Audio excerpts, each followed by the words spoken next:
With her effusive manner and fun, loving demeanor, Ellen DeGeneres is famed for her happy-go-lucky hosting style, which is why fans were shocked over the weekend by unbelievable claims that behind the scenes she allegedly behaves like diva.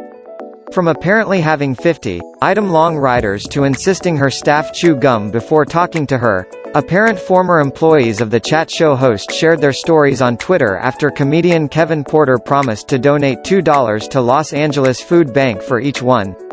Ellen has previously denied rumors that she is anything other than kind to her staff, branding the gossip outright lies. And she has spoken at length about how her actual life and personality differs to the rosy exterior she presents on screen. Indeed, her teenage years were tragically marred by the sexual abuse she suffered at the hands of her stepfather while her mum was out of town receiving treatment for breast cancer. Aged about 16. In 2019, Ellen opened up about the assaults in the hope of helping others, describing how her stepfather convinced her to let him check her breasts for lumps.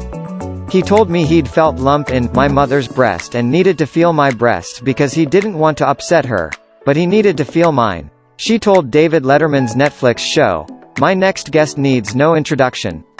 But the abuse didn't stop there, and on one occasion she was forced to flee the house and spend the night hiding in hospital.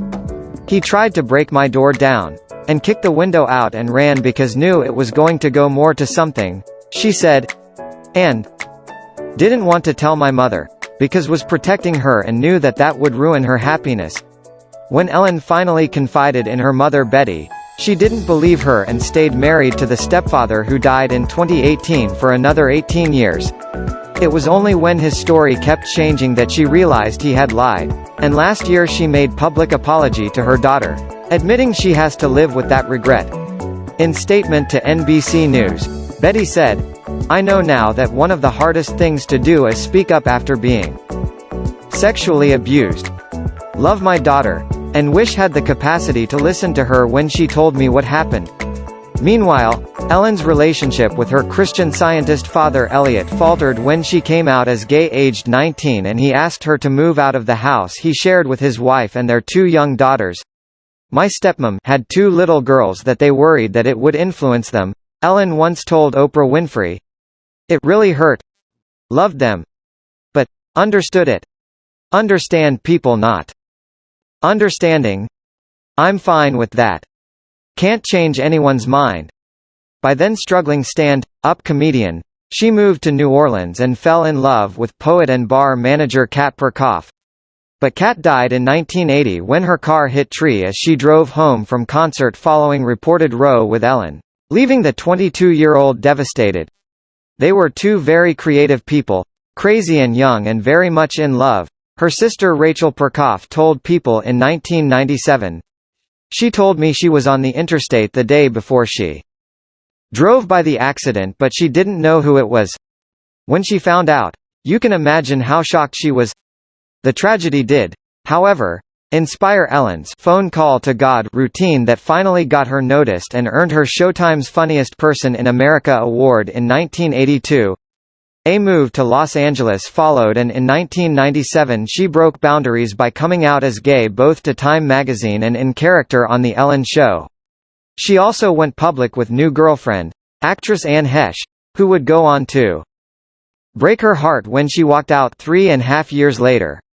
"Anne broke my heart into million pieces," Ellen later said. "When Anne left, I'd wake up in the morning, and my eyes would just immediately fill up with tears, and would start convulsively crying." And her mental health continued to suffer when The Ellen Show was cancelled just 1 year after her coming out, plunging the star into deep depression.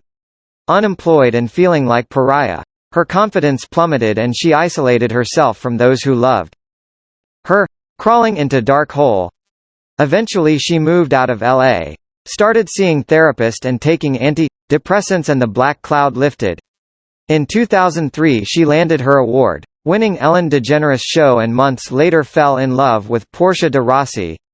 They tied the knot in 2008, and Ellen, who is thought to be worth about £425 million, has admitted she still has to pinch herself to believe how perfectly her life finally worked out. Portia and constantly say to each other, "We are so lucky." Sometimes. It's lying in bed at night before go to sleep, and just say thank you to whoever is out there. She said, I've gotten to place where really I'm just settled. Really. Know that I'm not going anywhere. She's not going anywhere. I'm not saying the relationship took while. I'm saying in my life. It took while to find this.